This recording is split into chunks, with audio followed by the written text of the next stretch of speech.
जब आप रात के आसमान के विशाल अंधेरे फैलाव को देखते हैं तो आपको एक लाइट का पॉइंट दिख सकता है जो एक अलग रस्टी हिल के साथ चमकता है। ये कोई स्टार नहीं है, ये एक दुनिया है, ये एक प्लैनेट है, सोलर सिस्टम में हमारा पड़ोसी, जिसका नाम मार्स है। हजारों सालों से इस छोटे लाल डॉट ने इंसानी इमेजिनेशन को कैप्चर किया है। मिथ्स, लेजेंड्स, एंडलेस क्वेश्चंस का एक सोर्स रहा है। ये इतना करीब लगता है, अंधेरे में एक बीकन, फिर भी ये एक एलियन वर्ल्ड है, हमारी दुनिया से फंडामेंटली डिफरेंट। हम सोचते हैं कि इसकी सतह पर खड़े होना। इमेजिन करो आप मार्स के सरफेस पर स्टेप आउट कर रहे हैं। आपके पैरों के नीचे की जमीन फाइन रेडिश डस्ट है, ऑलमोस्ट पाउडर जैसी। ये कलर जो मार्स को उसका फेमस नाम देता है, एक सिंपल केमिकल रिएक्शन से आता है। रॉक्स और सॉइल में बहुत सारा आयरन है, बिलियन सालों से वह आयरन रस्ट हो गया है। यह रस्टी डस्ट लगभग सब कुछ कवर करती है। लैंडस्केप एक स्टार्क और ब्यूटीफुल डेजर्ट है। इसे हवा ने स्कल्प्टेड किया है, एंशिएंट वाटर ने स्कल्प्टेड किया है, वोल्केनिज्म ने स्कल्प्टेड किया है। यह ओलंपस मॉन्स का घर है, पूरे सोलर सिस्टम का सबसे बड़ा वोल्केनो। दूसरी तरफ वैलिस मैरिनेरिस नाम का वास्ट कैनियन सिस्टम है। यह 4000 किलोमीटर से भी ज्यादा लंबा है और हमारे ग्रैंड कैनियन को ड्वार्फ करता है। अगर आप मार्स पर एक गहरी सांस लेते तो आपको कुछ भी नहीं मिलता जो आपको सस्टेन कर सके। मार्स का एटमॉस्फेयर हमारे अपने लाइफ गिविंग एयर ब्लैंकेट से बहुत अलग है। ये इनक्रेडिबली थिन है, जिसका सरफेस प्रेशर अर्थ के सी लेवल पर 1% से भी कम है। जहां मार्स के इक्वेटर पर समर डे में टेम्परेचर 20 डिग्री सेल्सियस तक पहुंच सकता है, वहीं उसी लोकेशन पर रात में टेम्परेचर 100 डिग्री सेल्सियस से नीचे गिर जाता है। इस टेन्युअस एयर की कॉम्पोजिशन भी हमारे लिए पूरी तरह से एलियन है। वहीं मार्स पर एयर ओवरवेलमिंगली कार्बन डाइऑक्साइड से बनी है। इसमें 95% से ज्यादा CO2 है। नाइट्रोजन और आर्गन जैसी अन्य गैसेस की केवल ट्रेस अमाउंट्स हैं और ऑक्सीजन का वैनिशिंगली स्मॉल फ्रैक्शन है। किसी भी फ्यूचर एक्सप्लोरर्स को सील्ड हैबिटेट्स के अंदर रहना होगा और हर बार बाहर निकलने पर अपने ऑक्सीजन सप्लाई के साथ स्पेस सूट्स पहनने होंगे। सनसेट्स हालांकि स्टार्टलिंगली ब्यूटीफुल ब्लू हो सकते हैं, हमारे अपने फायरी सनसेट्स के विपरीत। एयर की लोअर डेंसिटी का मतलब है कि साउंड्स बहुत क्वाइटर और ज्यादा मफल्ड होंगे। मार्स ने अपना ग्लोबल मैग्नेटिक फील्ड खो दिया है और इसका एटमॉस्फेयर हाई एनर्जी पार्टिकल्स को रोकने के लिए बहुत वीक है। मार्स के बारे में सबसे फैसिनेटिंग सवालों में से एक ये है, क्या इसमें पानी है? इसका जवाब एक रिसाउंडिंग हाँ है, लेकिन वैसे नहीं जैसा हम पहले इमेजिन कर सकते हैं। सबसे ऑब्वियस रिजर्वॉयर्स प्लैनेट के पोलर आइस कैप्स हैं, वाटर आइस और फ्रोजन कार्बन डाइऑक्साइड के layered deposits. Visible polar caps के अलावा बहुत सारा वाटर आइस सरफेस के ठीक नीचे छिपा हुआ है। कुछ जगहों पर कई मीटर्स मोटी फ्रोजन वाटर की वास्ट शीट डस्टी ग्राउंड से बस कुछ सेंटीमीटर्स नीचे पाई जाती है। अगर आप सभी नोन आइस को मेल्ट कर दें और इवनली फैला दें तो कई डजन मीटर्स गहरा एक ग्लोबल ओशन बन सकता है। मार्स की हमारी पूरी समझ रोबोटिक एम्बेसडर, ऑनऑर्बिटर्स, लैंडर्स, रोवर्स से बनी है। इंटरप्लेनेटरी एक्सप्लोरेशन 1960s में पहली फ्लाई बाय मिशन से शुरू हुआ था। असली क्रांति 1970s में नासा के वाइकिंग प्रोग्राम के साथ आई। ऑनऑर्बिटर और लैंडर, उन्होंने सरफेस से पैनोरामिक इमेज भेजी, मिट्टी एनालाइज की और मौसम मॉनिटर किया। 1977 में सोजर्नर ने रोवर एरा शुरू किया, एक प्रूफ ऑफ कॉन्सेप्ट।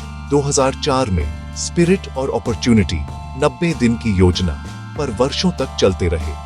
उन्होंने एंशिएंट वाटर के सबूतों से हमारी समझ बदल दी। 2012 में क्यूरियोसिटी, एक मोबाइल साइंस लैब, गेल क्रेटर में उतरा, हैबिटेबिलिटी के संकेत खोजते हुए। कॉम्प्लेक्स ऑर्गेनिक्स मिले, लाइफ का प्रूफ नहीं पर की इंग्रेडिएंट्स कंफर्म हुए। 2021 में परसिवियरेंस, बायोसिग्नेचर्स की खोज और मार्स सैंपल रिटर्न के लिए कोर्स कलेक्ट। अब तक 50+ मार्स मिशंस लॉन्च हुई हैं, जिनमें से लगभग आधी सफल रही। हर मिशन एक नया अध्याय जोड़ती है। सैंपल रिटर्न हमारी सबसे पावरफुल लैब्स को डेफिनेटिव आंसर्स खोजने देगा। यह मिशन अंततः इस सवाल का जवाब दे सकता है कि क्या मार्स पर कभी लाइफ पैदा हुई थी। हर फोटोग्राफ, हर डेटा पॉइंट, हमारे पोर्ट्रेट में एक और ब्रश स्ट्रोक। मार्स पर जीवन की खोज प्लैनेटरी एक्सप्लोरेशन के सबसे दिलचस्प ड्राइवर्स में से एक है। यह एक ग्रैंड डिटेक्टिव स्टोरी है। सेंट्रल सवाल, क्या यह कभी था? क्योंकि सतह की हार्श कंडीशंस आज लाइफ को अनलाइकली बनाती हैं। अरबों साल पहले मार्स गर्म, गीला और डेंस एटमॉस्फेयर वाला था, अर्ली अर्थ जैसा। खोज फॉसिलाइज्ड टेक्सचर्स, स्ट्रोमेटोलाइट्स और ऑर्गेनिक्स के स्पेसिफिक कॉम्बिनेशंस जैसी बायोसिग्नेचर्स की है। 1976 के वाइकिंग ने एम्बिगुअस रिजल्ट्स दिए। सबक, एलियन लाइफ की खोज में एविडेंस अनएम्बिगुअस होना चाहिए। मॉडर्न अप्रोच, प्रॉमिसिंग सेडिमेंट से कोर्स लेकर उन्हें पृथ्वी पर एनालाइज करना। अर्थ पर हम सैंपल्स को एटॉमिक लेवल तक स्क्रूटिनाइज कर सकते हैं। अगर डिसाइसिव बायोसिग्नेचर्स मिले, यह मानव इतिहास की सबसे प्रोफाउंड डिस्कवरीज में से एक होगी, जो यूनिवर्स में हमारी जगह के बारे में हमारे विचार को हमेशा के लिए बदल देगी। जब परसिवियरेंस रोवर 2021 में मार्स पर लैंड हुआ, तो उसने अपनी बेली के नीचे एक पैसेंजर को रखा हुआ था। ये एक छोटा हल्का हेलीकॉप्टर था, इंजेन्युइटी। मार्स की पतली हवा में लिफ्ट के लिए इसे एक्स्ट्रा लाइट होना था और ब्लेड्स को 2400 आरपीएम से भी तेज घूमना था। रेडियो सिग्नल डिले के कारण पूरी फ्लाइट ऑटोनॉमस होनी थी। पहली फ्लाइट 3 मीटर तक असेंट, एक होवर और डिसेंट। 19 अप्रैल 2021 डेटा ने सक्सेस कंफर्म किया। इंजेन्युइटी ने खुद को पतली हवा में उठाया, 30 सेकंड्स तक होवर किया और सुरक्षित उतरा। यह एक सच्चा राइट ब्रदर्स मोमेंट था। एक नए वर्ल्ड में उड़ान। राइट फ्लायर के विंग का कपड़े का छोटा टुकड़ा इंजेन्युइटी पर, एक प्रतीक कि हम कितनी दूर आ चुके हैं। 5 फ्लाइट्स की योजना दर्जनों उड़ानों में बदली। यह एरियल स्काउट बन गया, रास्ते दिखाता हुआ। इंजेन्युइटी ने साबित किया, एरियल एक्सप्लोरेशन न सिर्फ संभव बल्कि अमूल्य है और बड़े मार्स एयरक्राफ्ट का रास्ता खुला है। जब से हमने मार्स को देखा है, हमने वहां जाने का सपना देखा है। चांद के आगे अगली ग्रेट फ्रंटियर। लाल धूल में पहले ह्यूमन फुटप्रिंट्स का आइडिया जनरेशंस को इंस्पायर करता है। Scientists, engineers, dreamers. पर यात्रा महीनों की है। क्रू पृथ्वी से बहुत दूर। Technical, physiological, psychological hurdles. सुरक्षित पहुंचना, उतरना और सरफेस से लॉन्च होकर लौटना। Formidable challenges. Sealed habitats, space suits, water from subsurface ice, CO2 से oxygen, living off the land. छोटा crew, isolation, time delayed communications, सही स्किल्स और रेजिलियंस जरूरी। नासा, स्पेसएक्स और partners, rockets, spacecraft, life support systems, robots रास्ता बना रहे हैं। मार्स सिर्फ डेस्टिनेशन नहीं, एक प्लैनेटरी लैबोरेटरी और हमारी दुनिया का आईना है। मार्स ने प्रारंभ में अपना मैग्नेटिक फील्ड खोया। सोलर विंड ने एटमॉस्फेयर स्ट्रिप किया। दुनिया ठंडी सूखी बनती गई। पानी जम गया, वाष्पित होकर अंतरिक्ष में खो गया। कॉम्प्लेक्स लाइफ के चांसेस घटे।